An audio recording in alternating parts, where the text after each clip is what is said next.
Baiklah, saya Vika Zenia Fatma. Saya di sini akan memaparkan materi tentang trias politika. Sebelumnya, arti trias politika itu sendiri adalah sebagai sebuah teori yang membagi kekuasaan pemerintahan negara menjadi 3 jenis kekuasaan, yaitu kekuasaan legislatif, eksekutif, dan yudikatif. Dan sebagai negara demokrasi, pemerintahan Republik Indonesia menerapkan teori trias politika tersebut sebagai sebuah sistem pembagian kekuasaan pemerintahan menjadi 3 bidang yang memiliki kedudukan yang sejajar. Lembaga trias politika ada yang dibentuk sebelum amandemen dan setelah amandemen. Sebelum amandemen, lembaga negara terdiri dari MPR, DPR, Presiden, MA, DPA, dan BPK. Tugas DPA sebagai memegang kekuasaan konsultatif dan BPK sebagai mengampu kekuasaan eksaminatif.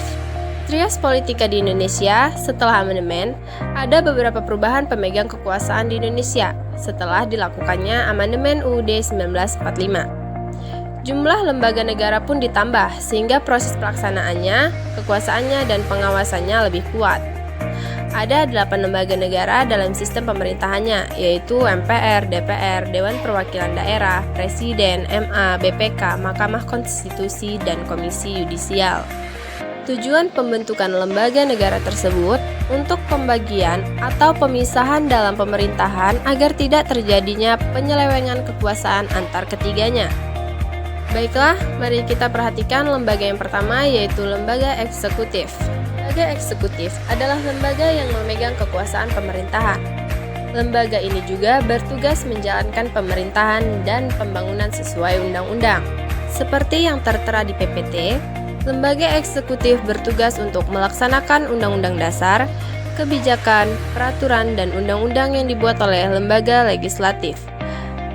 Dibandingkan lembaga-lembaga yang lain, lembaga eksekutif ini punya tugas yang lebih luas.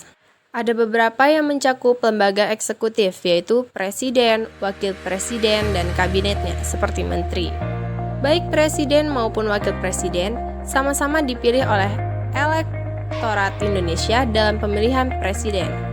Presiden dan wakil presiden ini juga adalah pimpinan dalam lembaga eksekutif tersebut. Presiden mempunyai hak dan tugasnya. Tugas yang pertama yaitu memegang kekuasaan tertinggi atas angkatan darat, angkatan laut, dan angkatan udara. Yang kedua yaitu mengangkat dan memberhentikan menteri. Dan hak presiden yaitu gerasi, rehabilitasi, amnesti, dan abolisi. Hak gerasi yaitu presiden mempunyai hak untuk memberikan ampunan kepada orang yang dihukum. Hak rehabilitasi yaitu presiden berhak untuk memulihkan nama baik seseorang. Hak amnesti yaitu presiden berhak memberikan ampunan dan penghapusan hukuman kepada seseorang. Dan yang terakhir, hak abolisi yaitu presiden berhak menghapus dan membatalkan hukum. Adapun tugas wakil presiden dan kabinetnya yaitu menteri. Yang pertama, tugas wakil presiden yaitu untuk membantu presiden memegang jabatannya selama 5 tahun. Sedangkan menteri yaitu membantu presiden dalam menjalankan tugas-tugas kepresidenan. Menteri juga bertanggung jawab langsung kepada presiden. Baik, materi selanjutnya akan disampaikan oleh rekan saya. Kekuasaan badan eksekutif mencakup beberapa bidang. Yang pertama, administratif, yakni kekuasaan untuk melaksanakan peraturan undang-undang dan menyelenggarakan administrasi negara. Kedua, legislatif, yang membuat rancangan undang-undang dan membimbingnya dalam Badan Perwakilan Rakyat sampai menjadi undang-undang. Dan yang ketiga, yudikatif, memberi gerasi dan amnesti. Keempat, keamanan, yang artinya kekuasaan untuk mengatur polisi angkatan bersenjata, menyelenggarakan perang, ketahanan negara, serta keamanan dalam negeri. Kelima, diplomatik, yaitu kekuasaan untuk menyelenggarakan hubungan diplomatik dengan negara lain.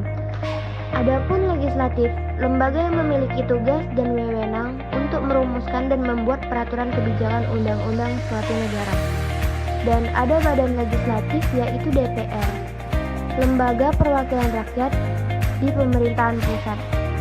Ada beberapa tugas DPR, yaitu membentuk undang-undang, membahas Republik Undang-Undang bersama Presiden, membahas rancangan anggaran pendapatan dan belanja negara. Perkenalkan, nama saya Muhammad Arkam Risaludinda. Di sini saya ingin menjelaskan tentang hak DPR. Yang pertama, hak interpelasi atau hak DPR untuk meminta keterangan. Yang kedua, hak angket atau hak melakukan penyelidikan. Yang ketiga, hak menyatakan pendapat. Yang keempat, hak amandemen atau mengubah RUU. Yang kelima, hak budget atau mengesahkan RAPBN dan APBN. Kemudian MPR terdiri atas anggota DPR dan DPD yang dipilih melalui pemilu.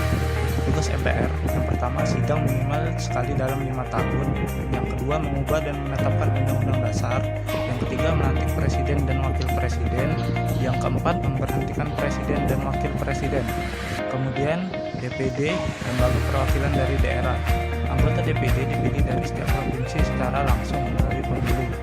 Tugas DPD: 1. Membahas hubungan pemerintah pusat dan daerah. Yang kedua, membahas sumber daya alam dan ekonomi. Yang ketiga, mengajukan pertimbangan DPR atas RUU, APBN dan pajak. DPRD, lembaga perwakilan daerah, meliputi DPRD provinsi, DPRD kabupaten kota. Badan Legislatif Indonesia. Saya Aisyah Selvira akan menjelaskan tentang Badan Legislatif di Indonesia dan wewenang Badan Legislatif di Indonesia. Badan Legislatif di Indonesia. Kita telah mengenal 15 badan legislatif di Indonesia, yaitu 1. Volksraad 1918 sampai 1942. 2. Komite Nasional Indonesia 1945 sampai 1949. Ketiga, DPR dan Senat Republik Indonesia Serikat 1949 sampai 1950. 4. DPR sementara 1950 sampai 1956. 5. A. DPR atau hasil pemilihan umum 1955 1956 sampai 1959. B. DPR peralihan 1959 sampai 1960. Keenam, DPR gotong royong demokrasi terpimpin 1960 sampai 1966. 7. DPR gotong royong demokrasi Pancasila 1966 sampai 1971. 8. DPR hasil pemilihan umum 1971. 9. DPR hasil pemilihan umum 1977. 10. DPR hasil pemilihan umum 1982. 11. DPR hasil pemilihan umum 1987. 12. DPR hasil pemilihan umum 1992. 13. DPR hasil pemilihan umum 1997. 14. DPR hasil pemilihan umum 1999. Dan terakhir, DPR hasil pemilihan umum 2004. Wewenang Badan Legislatif. Di antara wewenang Badan Legislatif yang paling penting ialah 1. Menentukan kebijakan atau policy dan membuat undang-undang. Untuk itu, Badan Legislatif diberi hak inisiatif, hak untuk mengadakan amandemen terhadap rancangan undang-undang yang disusun untuk pemerintah dan terutama di bidang budget atau anggaran. 2.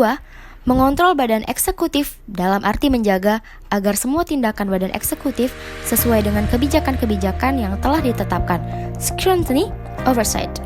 Untuk menyelenggarakan tugas ini, Badan Perwakilan Rakyat diberi hak-hak kontrol khusus. Badan legislatif dianggap sebagai forum kerjasama antara golongan serta partai dengan pemerintah, bertindak sebagai pembawa suara rakyat dan mengajukan beraneka ragam pandangan yang berkembang secara dinamis dalam rakyat, dan badan legislatif sebagai sarana rekrutmen politik. Di samping itu, terdapat banyak badan legislatif yang menyelenggarakan beberapa fungsi lain, seperti mengesahkan perjanjian-perjanjian internasional yang dibuat oleh badan eksekutif. Saya, Kei Gafala Sarwa, di sini akan menjelaskan Badan Yudikatif, tugas dan wewenang Mahkamah Agung, dan juga tugas dan wewenang Mahkamah Konstitusi. Badan Yudikatif merupakan sebuah lembaga pemerintahan yang fungsinya mengawasi penerapan undang-undang dasar dan hukum yang berlaku di sebuah negara. Nah, sekarang kita akan membahas tentang tugas dan wewenang ketiga Badan Yudikatif. Tugas dan wewenang Mahkamah Agung. Mahkamah Agung dan badan peradilan yang berada di bawahnya dalam lingkungan peradilan umum, peradilan agama, peradilan militer, dan peradilan tata usaha negara bersama MK memiliki peran untuk melakukan kekuasaan, yaitu kekuasaan kehakiman. Kekuasaan kehakiman merupakan kekuasaan merdeka untuk menyelenggarakan peradilan guna menegakkan hukum dan keadilan. Berikut adalah tugas dan wewenang Mahkamah Agung. 1. Mengadili pada tingkat kasasi. 2. Menguji peraturan perundang-undangan. 3. Memberikan pertimbangan pada Presiden pada hak-hak gerasi dan rehabilitasi. Selanjutnya, tugas dan wewenang Mahkamah Konstitusi. Berikut adalah tugasnya, yaitu 1. Mengadili pada tingkat pertama dan terakhir yang putusannya bersifat final untuk menguji undang-undang terhadap Undang-Undang Dasar 1945. 2. Memutuskan sengketa kewenangan lembaga negara yang kewenangannya diberikan oleh Undang-Undang Dasar 1945. 3. Memutuskan pembubaran partai politik. 4. Memutus perselisihan tentang hasil pemilihan umum. Selain itu, Mahkamah Konstitusi juga memiliki kewajiban memberikan putusan atas pendapat DPR mengenai dugaan pelanggaran oleh Presiden atau Wakil Presiden menurut UUD 1945. Pelanggaran yang dimaksud adalah yang disebutkan dan diatur dalam ketentuan pasal 7A UUD 1945, yaitu melakukan pelanggaran hukum berupa pengkhianatan terhadap negara, korupsi, penyuapan, tindak pidana lainnya, atau perbuatan tercela dan tidak lagi memenuhi syarat sebagai presiden dan wakil presiden sebagaimana dimaksud dalam UUD 1945. Selanjutnya, tugas dan wewenang KY atau Komisi Yudisial.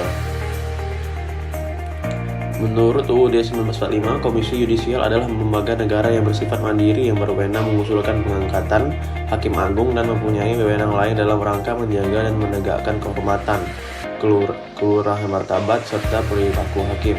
Anggota Komisi Yudisial diangkat dan diberhentikan oleh Presiden dengan persetujuan DPR.